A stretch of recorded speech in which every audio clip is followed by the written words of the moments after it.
Hello, everybody, and welcome back to the Transfer Portal CFB podcast presented by No Context College Football. We're finally back with another podcast episode. It has been quite a while since we've done one. A lot of personnel unavailable due to the holiday season. So we're finally getting going with the college football playoff preview, and we'll talk a little bit about the New Year's Six games as well. As we're recording right now, Missouri just beat Ohio State in the Cotton Bowl. So one New Year's Six game is already in the books, but we'll have a few more coming up this weekend and early into next week. I'm Dylan. Joining me is Brian. Brian, super late night for you, man. How are you doing? Doing well, doing well. We're kind of just it feels full season is just a continuation of the season where it just breezes by and you stop count of what's going on, who's playing, and I feel like this year has just been moving a mile a minute, for sure. So but we're getting down to the end of it. We're getting down to the important stuff, the New York Six games. And obviously the playoff game. So exciting little group of games coming up for sure. This has been the fastest season in recent memory for me. Like the offseason was the longest it's ever been. This has been the fastest regular season and into the bowl season that it's ever been that I can remember. And we're only a few weeks away from the national championship game, about a week and a half away. So we better enjoy it while we've got college football on TV right now. But first, let's kick off with the college football playoff semifinals. We're going to start with the Rose Bowl. This is 5 p.m. Eastern Time, New Year's Day on ESPN between 4 seed Alabama, 1 seed Michigan. Now, this is a really interesting matchup because it feels like these two teams are going in, I don't want to say different directions, but Alabama, coming off a huge win over Georgia, Michigan, even though they shut out Iowa and they beat Ohio State, it doesn't really feel like a lot of people believe in this team right now, even though they are the number one team in the college football playoff. They're still undefeated, Big Ten champs. Everything that you can accomplish, this team has accomplished. But it doesn't feel like, for whatever reason, it doesn't feel like people are super convinced that this Michigan team can beat an Alabama team that is only in because A, they knocked off Georgia, and B, Florida State is without Jordan Travis. So, what's kind of your feeling going into the Rose Bowl? Yeah, I mean, it's another one of those things where can you really count out Nick Saban? I feel like it's just all season just felt like Alabama wasn't as good as they've been in any part in any year under Nick Saban. I feel like this was probably one of the weaker teams, and I mean here they are. What else can you say? So, but yeah, I mean the last month of the year it seems that they're kind of going in different ways. I mean JJ McCarthy's only thrown one touchdown in 2 months I think it was, and Jalen Milroe obviously what he's done and what he did last at the beginning of the month against Georgia in the SEC championship game, and what he's done, what he did the entire month of November. It's we're a long time away from him getting benched and in week three of the season. So yeah, I mean Alabama, they've gotten better as the years gone on. They've figured things out. They changed their offense to kind of adapt to Jalen Milroe's skill set. They've allowed him to kind of be a little bit more horizontal, go sideways, off the edges, and use his legs more, and really open up the passing lanes, down the field. So I don't know. Yeah, it's very interesting. I still think Michigan is very, very good. I think they're the best. They're very worthy of the number one ranking. Um, and it's going to be one of those games where it's going to come down to coaching, in my opinion, and do I trust Jim Harbaugh and the Michigan coaching staff to out coach Nick Saban? And I don't know if they can, in my opinion. Yeah, you were talking about Jalen Milroe getting a little bit better as the season went on. Had a really weird start to the season. Had some really low lows against Texas, really high highs in that game as well. Threw some dimes, but threw some costly turnovers. The South Florida game, I've talked about this game, all season long. The South Florida game was probably the weirdest Alabama game since, Nick Saban lost to UL Monroe in his first year in Tuscaloosa. it was just a bizarre one. So I tend to throw that one in the trash. But since then, it's been a lot more consistent. Nothing absolutely explosive. We haven't seen him put up, unbelievable numbers, gaudy numbers, but um, it definitely been more comfortable. I think the offensive line has slowly gotten adjusted. It was kind of an issue at the beginning of the year, but they've I think they're in a much better spot now than they were, a few months ago. They've gotten more receivers involved. Jermaine Burton had a really strong finish to the season. Isaiah Bond, I love that they've gotten him the ball, and I think he's going to get the ball a lot more now that Ja'Cory Brooks is in the transfer portal. And I believe he transferred to Louisville, if I'm not mistaken. Hopefully, I have that right. Portal, all that stuff spinning in my head still. No pun intended. Um, but Milrow looks more comfortable. Milrow looks like he's in command of the offense. He looks like he knows where everybody's supposed to be, where he's supposed to be. Has his reads down a little bit more. And you always see that with Alabama quarterbacks. It might not be unless you're Bryce Young. It might not always be the super strong start, but eventually they'll figure it out. And Miro is in a really good spot right now. Obviously, he didn't need to go all out against Georgia to win that game. Their offense really didn't need to carry them. That was just a complete game performance, and they're absolutely going to need that again against Michigan. Like you said, that's a team that's very worthy of being the number one team. Offensively, I mean, Michigan has a lot of a star power on their offensive line. They'll have Drake Nugent back at center, which is really nice for them. Um, but to me, I mean, Michigan's offense has to prove itself over again. And I think we kind of saw that in the Fiesta Bowl last year against TCU. We saw, hey, Michigan can play in a shootout. They didn't end up winning, of course, but that's the kind of game you might want to see from JJ McCarthy. If Alabama does shut down the run game with Blake Corum, Donovan Edwards, can JJ McCarthy take over, find, Roman Wilson and Colson Loveland and, get the ball out in a timely manner and make explosive plays, respond when they're down.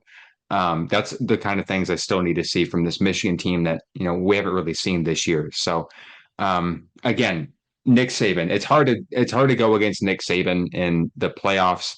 Um, it feels like these two teams are more evenly matched than I ever would have anticipated these two teams would have been at any point in this season. I've been writing Michigan all year long. I thought they were entering the season the most complete team in college football. They had the fewest question marks entering the season. I don't feel quite as strongly about them as I did back then, but I still feel confident that Michigan can. It seems crazy to say keep up with Alabama, even though Michigan's the one, Alabama's the four. It is still Alabama, regardless of seeding. So you have to keep that in mind. But Yeah, I think who are you feeling for picks?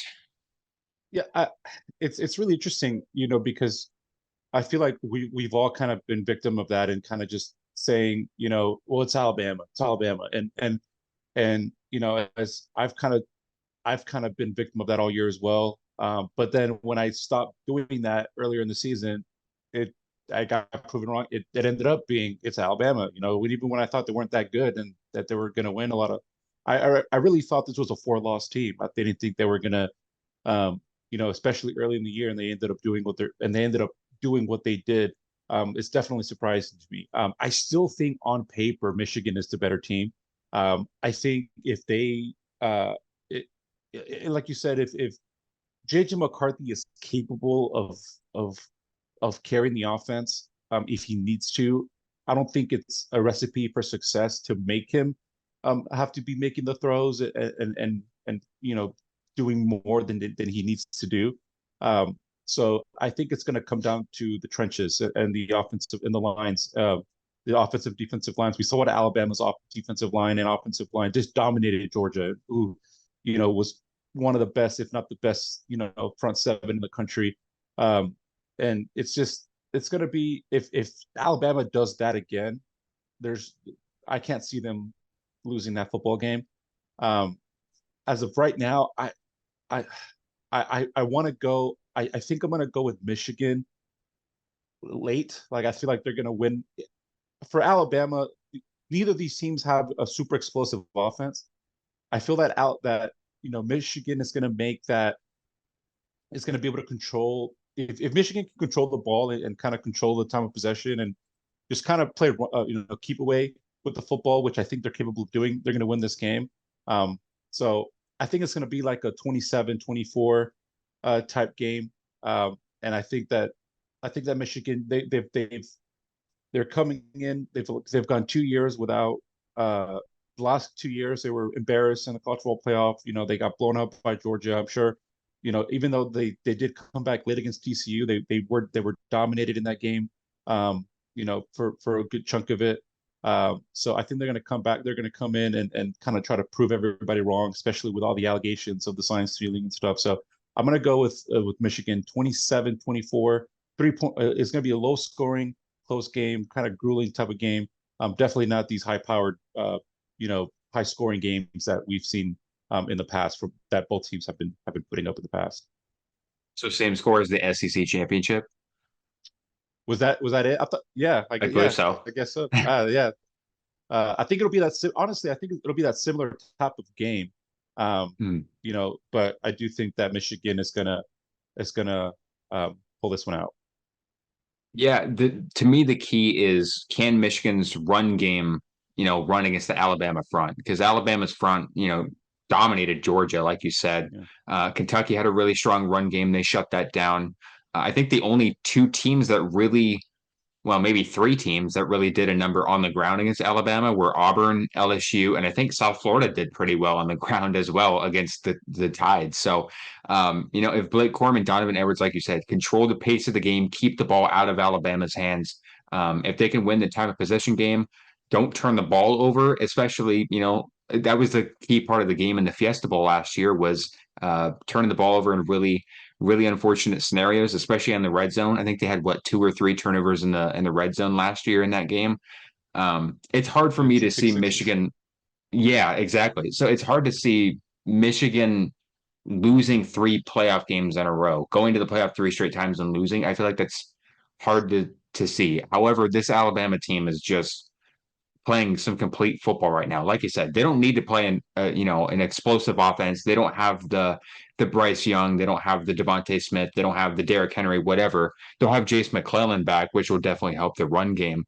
Um, and the offensive line, like we said, has been dominant as of late. So I tend to go with Alabama, even though I do feel like it's hard to see Michigan losing three playoff games in a row. I just think the way Alabama's playing right now, I think their defense can, get stops when it matters, force turnovers, make JJ McCarthy uncomfortable, and force him to beat them, which, I think at the end of the day, I can't see JJ McCarthy, uh, even going anywhere near like he did the Fiesta Bowl against this Alabama defense. This Alabama defense, let's face it, is way better than that TCU defense last year.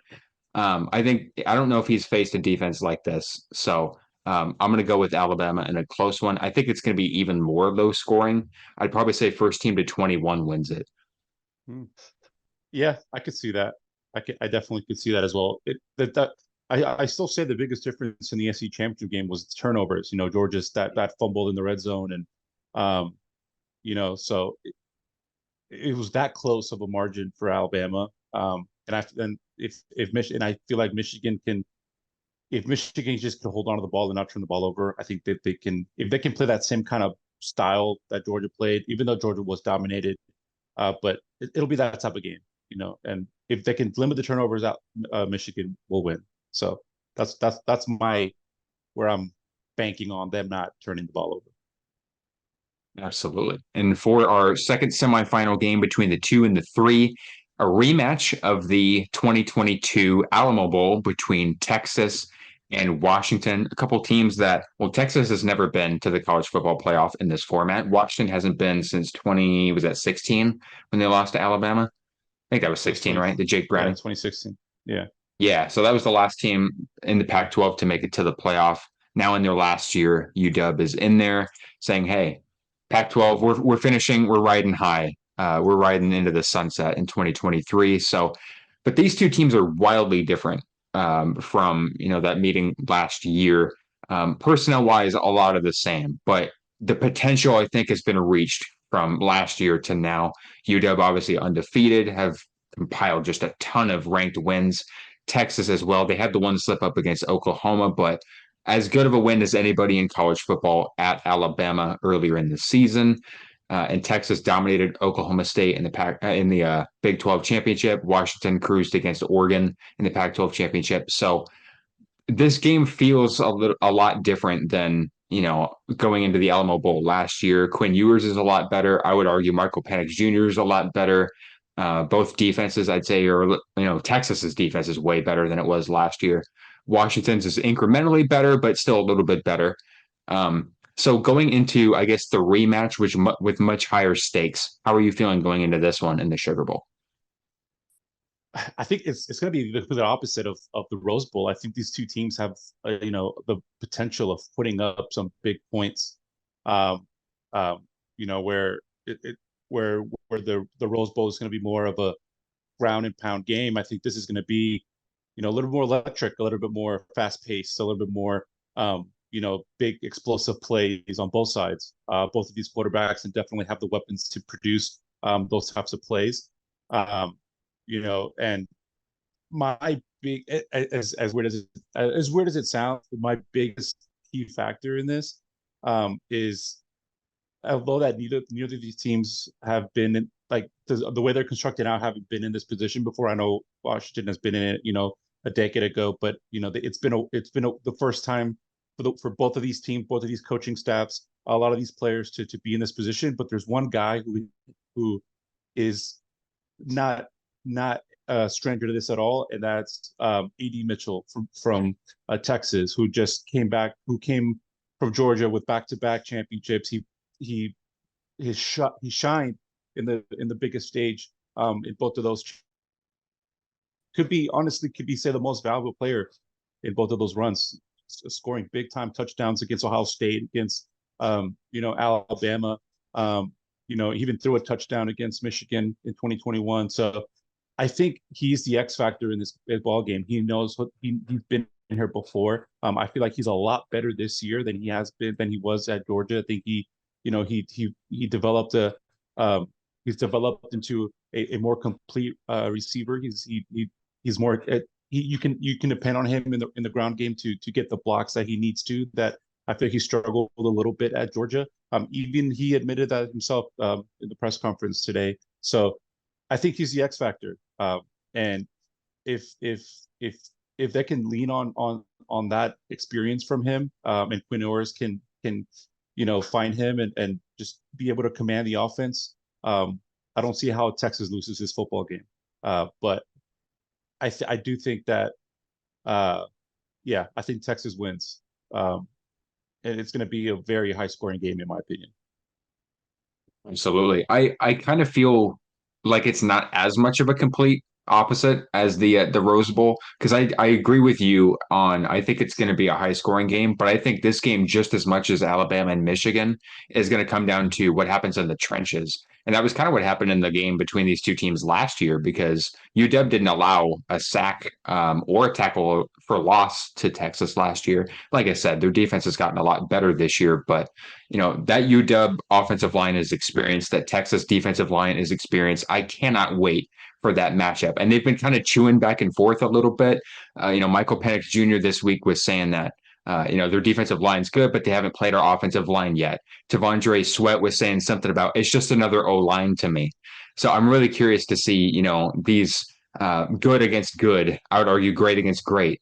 Guys go up against each other. Tavondre Sweat was probably the best defensive player in the Big 12. I'm pretty sure he won Defensive Player of the Year. Byron Murphy was one of the best players as well. They've just gotten so much better. Right? They're much more comfortable in that scheme.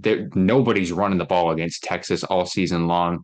And same thing with UW's offensive line. Nobody's getting to Michael Penix. Even when they do, Michael Penix is elusive enough to get away and find open receivers. To me, I really want to see if Texas can cover Rome Odunze, Jalen McMillan, Jalen Polk, Jeremy Bernard even. Because Rome Odunze, I don't know if there's anybody on Texas's roster that can cover Rome Odunze. I don't know if there's anybody in the country that can cover Rome Odunze. Trust me, I know. I watched him in person. The kid's a freak. Jalen Polk is honestly one of the more underrated receivers in the country. Rome Odunze gets all the hype. Jalen McMillan is a fantastic receiver. Jalen Polk has had a phenomenal year. That's a guy that if they key in, especially on one guy or the other, Polk is going to find his way open down the field, over the middle of the field, on the sidelines, whatever. You have to watch him too. They're just a three-headed monster or more down there. So, I would bet money that Dylan Johnson's probably going to be taken away from this game in the run game because Texas, just dominates up front. Um, I, Dylan Johnson has been one of the best, stories in the country because UW's passing offense is electric. We know that, but Dylan Johnson has been fantastic this season and has been a huge, huge reason why they are where they are right now. So if he's not getting going, Penix is going to be just fine throwing to Odunze, McMillan, and Polk and Bernard. Even in Johnson, he gets going in the run game. So it's going to be great against great in the trenches. That's really what I want to see. But like you said, there's so much talent, on the outside in this game. It's going to be a lot of fun. Yeah, yeah, and and just how you just mentioned it, how in the Rose Bowl you can kind of, if you put the game in the quarterback's hand, it might not be. I don't know if you can trust either of those quarterbacks with the game. If you put the game in their hands, but in the Sugar Bowl, I think you could definitely can. I mean, I trust Pinours, I trust Michael Penix Jr. to make the throws and have to make those types of moves and those types of decisions.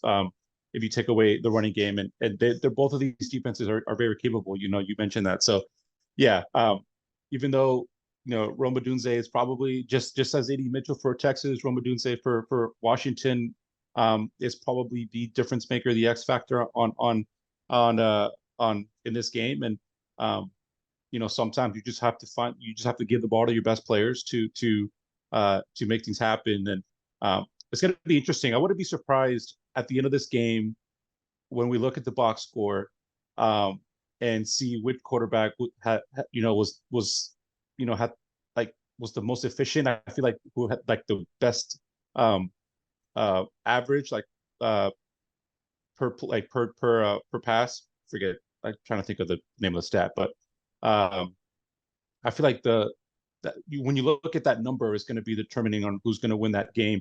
Josh Pate, shout out Josh Pate. He calls it a padlock stat. When you Mm-hmm. look at if you look at a stat without before the game starts and you can think who wins the game. I think when you look at some of these quarterback stats at the end of the game and you can kind of probably guess who won. I think that's one of those stats that you can look at and see who had the most explosive plays through the air. I think that's going to determine who wins this ball game. So yeah, it's I think Texas is going to win, uh, and I could see them winning like 42-38 or 38 to 35 or something like that. I think both teams are going to score. It's not going to be old school uh, Big 12 football or ACC football where they were just 65 plus points. But or the Rose Bowl a few years ago when it was Georgia and Oklahoma, it was 50 something or 40 something, in double overtime. I don't think it'll be like that, but I think it'll definitely be high scoring. And I think the difference will be who can make the most explosive plays downfield. It's interesting that you talk about a shutout or a shootout rather offensively. And the two times that Texas got into offensive shootouts this year, one was, the Oklahoma game and they lost. And when I say shootout, I mean both teams scoring 30. That I guess that's my entry point Sure. for that statistic. So they lost against Oklahoma 34-30, and then they got tested to the max against Kansas State 33-30 in overtime. So when there is an offense that tests them, um, Texas, to me, I don't know if I would say that they've really proven that they can win those kind of games just yet. So for me, you pick Texas. I'm going to pick Washington because I think they're more proven in those situations. Michael Penix Jr. can win those shootout games. Trust me, watched it twice. Like I said, um, they're they're just so proven in those moments. They're so calm and collected. They're so poised in those moments, offensive and defensive. You hardly ever see Michael Penix Jr. make a crucial mistake. You hardly ever see one of those offensive linemen miss, a key block late in the game. They're just a well-oiled machine in the fourth quarter. And for me, I know how talented Texas is. I know how talented that defensive line is. I just think Washington has been there. I know it hasn't been this stage yet, but they've played ranked team after ranked team, elite, playmakers against elite playmakers, NFL draft guys after NFL draft guys. And I think they're made for this moment. I think that offensive line's made for that moment. I think Penix is as well. So I'm going to take UW in a close one. I don't know if it's going to be like 40 to 30 something, but I'll probably say it's going to be close score to the Oklahoma game. So I'll go UW wins it by a field goal, like 34-31. That would be my prediction. Yeah, I could easily see that as well. And you're right. Yeah, you know, the Texas, they were tested, and they kind of, you know, it wasn't. They didn't. They have to prove themselves that they can survive in these types of shootout. But I'd argue that also shootouts in themselves can also go 50-50 in general, when you kind Mhm. of get there late in the game, it's about making that one last play. Yeah, that Oklahoma game was, man, they drove down the field like butter. Oh yeah. Yeah, it was insane. But what I saw the last 2 weeks from Texas's offense, they scored 50 some against Texas Tech, and then in Oklahoma State in the Big 12 championship game. I mean, that offense is they just flipped that switch, and I feel like they felt Hmm. that they had to play like that in order to kind of solidify their resume. Um, Hmm. but the last 2 weeks of the season, just that offense is just something else. And neither of those teams are anywhere near as good as Washington at all. But uh, yeah, there was uh, that just the last 2 weeks seeing Texas offense kind of led me into picking them. So, but yeah, I feel like this is the first year in a while, and maybe since I can't even think the last time that you had a college football playoff where you could legitimately see any of the four teams winning. Yeah. Um, most of the time, last, I mean, I know TCU beat Michigan, but going into the playoff, you probably didn't think that anyone. I think Ohio State and Georgia probably was a national championship. The year before that, I mean, Cincinnati, you know, was it, all the years with Notre Dame. Like there was just you kind of there's been a few years where there really wasn't much of a debate. You kind of knew who the best team was going to be, and you felt that they were going to win, and they usually ended up doing so. But this is the first year where I feel like you could really go either way, um, and to pick who's going to win the national championship. I could be very surprised by any of the results. Come Monday night.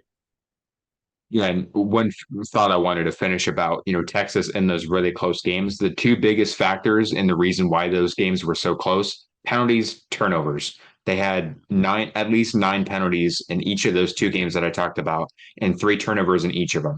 So Texas has to take care of the ball. They got to be disciplined. Against that Washington team, they will make you pay if you turn the ball over and if you get moved behind the line of scrimmage.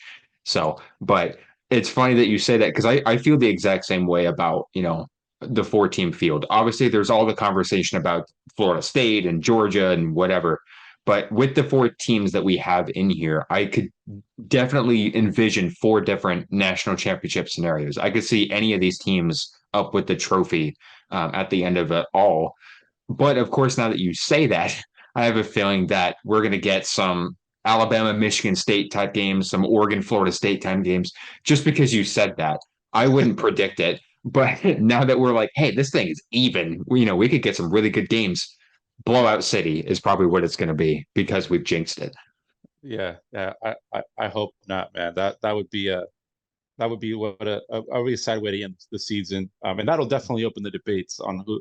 If we thought we were, the debate on who should have been in before, and if we get some duds in the semifinals, oh man, it's gonna be a long off season. Yeah. Um, you know, to talk about that. Even now, to 2 days before the play the kickoff of these football games, this discussion is still about the committee, that they get it right and all this other stuff. And it's really sad, kind of changing course a little bit to those teams, that the two teams that got snubbed, or objectively, Mm. Georgia and Florida State. It's really sad that Florida State has so many opt outs. Didn't have like 31 Yeah. players or something like that, 30 players. I think 20 of 22 starters are opted out of this game. Um, it's sad that we're not going to get to see a full both teams at full strength just to really see what kind of it really doesn't matter. It's not going to change anything, but it's kind of sad that we're not going to get to see Florida State at what they could have been in the playoff against Georgia, who, as of today, have no opt outs. It seems that everybody's going to be a go, except maybe Brock Bowers, who's still dealing with that ankle injury. But um, I wish we could see that game and Yeah. the way it should have been seen. Uh, but yeah, I mean, yeah, it's those are the only two teams that really had uh, a debate. We saw what Ohio State did this year, or today, or tonight. They scoring 3 points. So, um, yeah, it's gonna be interesting to see how it all shakes out, and we'll never have to talk about it again because next year with the 12 team playoff is going to be completely different. So it's a moot point. Exactly. Well, I'll tell you this: if Florida State wins on Saturday, or if they play close enough without all those players, like you said, to where it's pretty respectable, losing to a pretty full Georgia team, if anybody but Michigan gets smacked in the playoff, the noise is going to be loud about how Florida State should have been in there. Like if Alabama gets smoked by Michigan, um, noise is going to be really loud. If Texas gets smoked by Washington, everybody, one last time, one last hurrah for the college football playoff naysayers about, hey, this team got snubbed because now we know what would have happened, blah, blah, blah, whatever. That's one of my least favorite things is whenever a team like, TCU in the national championship game last year, when you eventually see that, you're like, oh, they shouldn't have been in there the whole time because now we know what happened. I hate that. And I They just have won a a feeling if Yeah. somebody gets smacked, we're going to hear it for the last time. Maybe not. They I don't want to know. that is the dumbest, and I know you're agreeing with that as well. Is that the dumbest argument that I've heard of this whole situation is, well, look what happened. And I saw it, and a lot of Alabama fans of all people were saying that too. Like, oh, look what happened last year when they led a most deserving team in the playoff. They won their playoff game. Mm-hmm. It's not like they lost 65-7. If Georgia had beat them 65-7 in the semifinal, if you were to switch those games, if the national championship was Georgia and Ohio State, and the semifinal was TCU Georgia, absolutely, make that Yeah. argument. I 100% understand.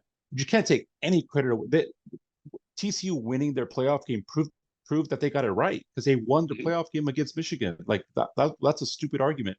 If anything, you want to bring up the argument with Cincinnati, in 2021 that in my opinion, they had no business being in the playoff because yeah, they were undefeated, but group of five team. But I mean, they had the reward was playing Alabama, who really just kind of toyed with them all game, didn't really, really do anything with them. So yeah, it's just we can go in a whole another conversation about what the committee decided to do. Um, but I really hope that these games, for the sake of the committee and for the sake as a cultural fan, I really hope that these games are really really good and kind of close this chapter of the college football playoff. Um, because it's going to be completely different next year. And another argument that I Mm-hmm. get that I don't like is when they say, "Oh, well, next year it's going to be the same with the 11 and the 12 team and the 13th team and the 12th team." I don't think it pulls as much weight as the fourth and Yeah. the fifth team because you can argue that the four seed and the five seed have legitimate cases to be in that conversation where if we're talking about the 12th ranked team and the 13th ranked team, it's like arguing it's like the 16th team in the NCAA tournament. You know what I mean? Like I don't really feel like Yeah. that's at the end. Like not, I don't want to say that nobody cares at that point, but I mean, do we really care who gets to play? If it's you know Tennessee Tech or UTSA playing Duke as the 16th seed. You know what I mean? Like it doesn't really matter as much as higher up in the seating where it kind of starts getting like this year. There's a legitimate argument if Georgia was in the playoff today, even with that loss, they probably win. They probably beat any of those five teams. Arguably, I know they lost to Alabama, but I feel like if they were to play again, they can play 10 times and they can be 5-5. Um, Yeah. Especially the way that game turned out. So yeah, I mean, it's a mute point. Like I said, it doesn't matter. It's just empty words at this point. But it's. I just hope that we get some really good football games. The Rose Bowl. There's something about the Rose Bowl that just it's the Rose Mhm. Bowl, and that's the one game that if any game is good, I hope the Rose Bowl is good. And I just feel Yeah. like the Rose Bowl it has to be a good game every year. For the most part, it has been. Um, the last couple of years they've had some really good games. Um, so I hope that the because we haven't had a legitimate Rose Bowl semifinal game since that Georgia Oklahoma game. The last one in 2020 with Alabama and Notre Dame. It was in Oh Dallas. It was yeah. in Arlington. So Forgot about that. it was the Rose Bowl, but it wasn't the Rose Bowl. You know what I mean? So Yeah. uh, yeah, I'm super excited for that game. This is as a college football fan who you can't help but um, love the Rose Bowl. So yeah, Mhm. I just hope we get some good games. The Rose Bowl, I mean, SEC versus Big Ten isn't really my choice um, of the Rose Bowl, but it is still a huge important game. So, having been to the Rose Bowl myself, it feels way different going to the Rose Bowl than watching it on TV. However, watching it on TV is still magical in its own right. The flyover to the 50-50 crowd, just a massive stadium, the unbelievably terrible parking. It's a lot of fun to watch the Rose Bowl. It's my favorite college football game of this season, regardless of who's playing, regardless of whatever. That's my favorite game. So I'm right there with you. But since you started talking a little bit about the Orange Bowl, shall we jump into that one a little bit and to piggyback off of your Florida State thing? Keon Coleman, Johnny Wilson, Jaheim Bell, Jared Verse, obviously Jordan Travis, Trey Benson, Jared Verse, Fabian Lovett, Akeem Dent, huge starters on both sides of the ball that they're not going to have. And then now they're going to be on their third string quarterback because Tate Rodemaker transferred. So Florida State, I mean, I have been so high on this Florida State team all season long. I wasn't really on the fence about like that they should have been in the playoff. I wasn't really as pissed off about it because it is kind of in their rules that, you know, huge important players not being there is a factor in teams not getting into the playoff. So I wasn't that crazy upset about it. That and I felt like they would have been that team that would have gotten smacked in the playoff. Um, but I'm really sad that this team couldn't get the finish that they wanted. They're still 13-0. I mean, it's still a perfect season up to this point, and it's looking like a really ugly finish against a pretty loaded Georgia team still. Yeah, it is sad. I really wish that we could see a legitimate contest between the two teams. You know, and I don't want to accuse Mike Norvell or I don't want to say anything about Florida State's culture, but you see it with Georgia this year. You saw it with Alabama last year when they didn't make the playoff. You saw those guys play in their bowl game. You saw Bryce Young and Will Anderson play in the Sugar Bowl against Kansas State. And they went out there and played and the Heisman Trophy winner, who was the number one overall pick, decided to play in their bowl game. Where he didn't have to, and now you see it this year with Georgia with a lot of those guys, Kamari Lassiter, who's a projected first round pick. Uh, you know, a lot, there's been no opt outs for Georgia so far. I don't I even with that I don't expect some of these guys to play a lot. It reminds me of when DeAndre Swift uh, was he didn't technically opt out, but he only played like a handful of snaps in the Sugar Bowl against Texas. So uh, yeah, I feel like it might be something like that, but still, it kind of shows the culture of the programs where these guys that were hit in the mouth against Alabama, they are back-to-back national champions. They won 29 games in a row. They've done everything they possibly could have, as in the Georgia Bulldog uniform, but yet they still want to finish it out, and they still want to go out with their teammates on the field, stressed out. Um, and the same can't be said about Florida State.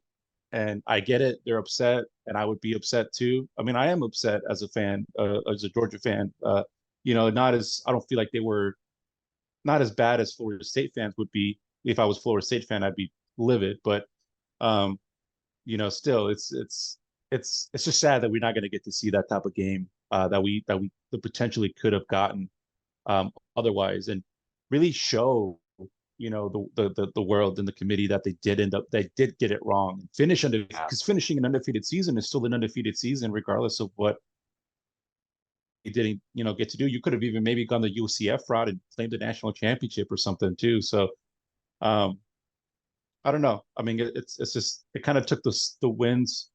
I know when they announced this matchup, probably expected it to be a lot better than it was. I think now the line is Georgia's -20. I think now it is 3 touchdown favorite. So yeah, this has the potential of getting really ugly really fast. But we've seen Georgia do this when they played Texas in the Sugar Bowl that year. Is like I mentioned, they were favored by 14 or something, and they lost to Texas. So um, yeah, I don't know. It's hard to preview the game when you really don't know who's going to be on the field for Florida State.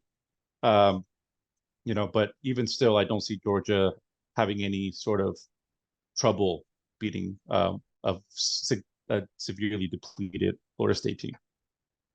And I think even if Florida State was near full health, I would have still taken Georgia. Um, However, Florida State, I mean, they had a loaded roster. And I would have really liked to have seen them compete against, like you said, a team that's still 29-1 in the last 30 games and the back-to-back reigning national champion. So I'll go with Georgia. I have no, doubts that you're taking Georgia as well. Yeah, yeah,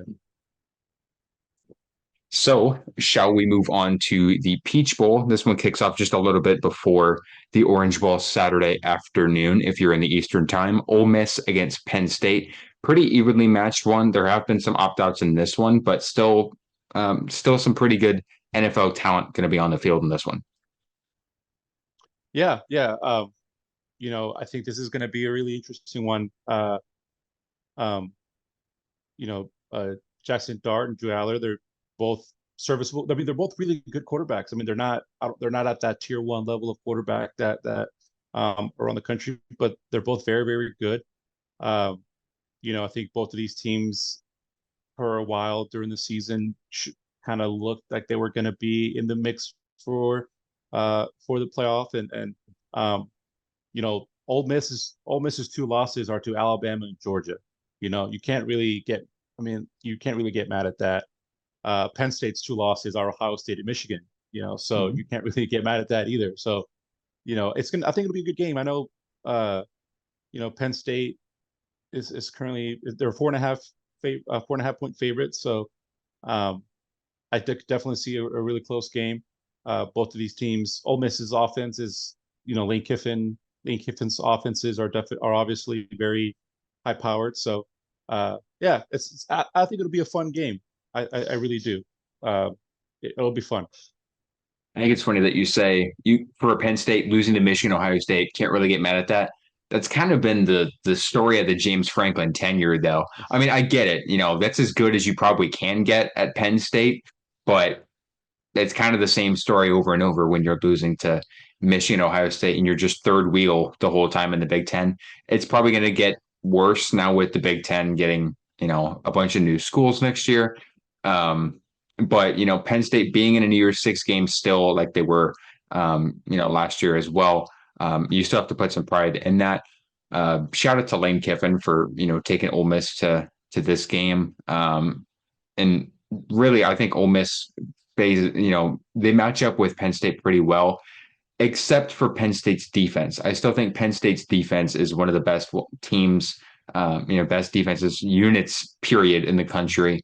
I think that's going to be the huge difference. I know we've talked about, Jackson Dart and that Ole Miss offense facing Alabama and Georgia. Did not look very good against Georgia. Had a little bit of a better time against Alabama. But this Penn State defense, I want to see them put on a show one last time. They're going to have a lot of dudes in the NFL here in a couple of months. Guys, I think they're going to tear it up in the combine as well.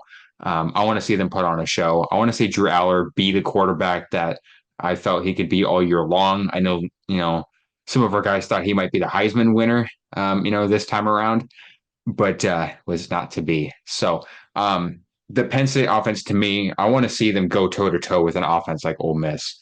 I want to see Nick Singleton, respond to Quinshon Judkins. I want to see Drew Aller respond to Jackson Dart. I want to see, these receivers. I want to see the offensive line. So I'm picking Penn State in this one. I think it's going to be a close one. I'll take Penn State. Let's go 31-24. Yeah, I think I really want to go with Ole Miss. I am gonna go with Ole Miss. I do think it's gonna be high powered, like high scoring as well. Uh, I think it's gonna be like 42 to 38. Well, didn't I say that for the last game too? Yeah, I think so. I don't know why I have that. I guess just have that score in my head, I guess. But yeah, I think it'll be similar like that. But I do also think that sometimes Lane Kiffin gets a little reckless in this play calling, like going for it on fourth down and on his side of the field or stuff like that, which I think can flip a game very easily. Um, so I'm going to go with Ole Miss. I do think their offense is just really, really, it's just too good. Um, but it's a good spot for both teams to kind of put themselves in position for next season, especially with Ole Miss with the haul that they've done with the transfer portal and in recruiting. They can position themselves of ending their season with a really good win, and kind of just they say these bowl games don't matter, but some of these wins really catapult you to kind of that next level of momentum going into the next season. So and all of these guys are coming back. You mentioned Quinshon Judkins, he's coming back.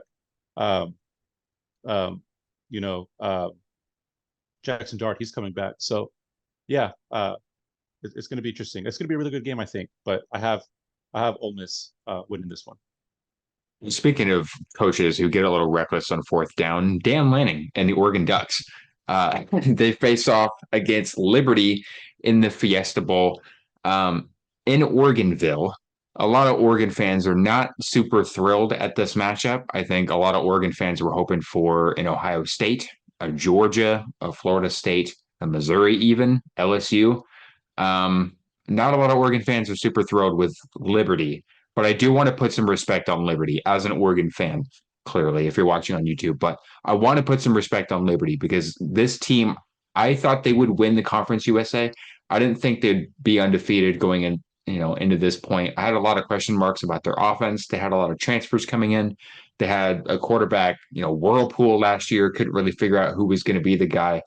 This year, this team looks really good. And to me, defensively, they've fallen off because they had the top sack, producer in the country last year, and Darrell Johnson leave for the NFL.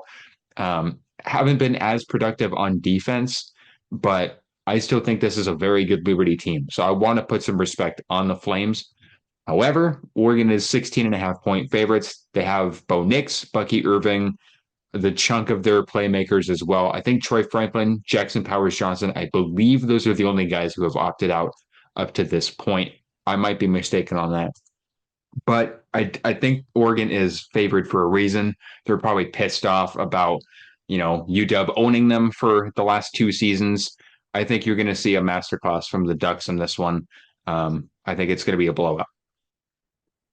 Yeah, yeah. I just Liberty, they deserve all the credit in the world for what they did this year. You know, and kind of coming out of nowhere.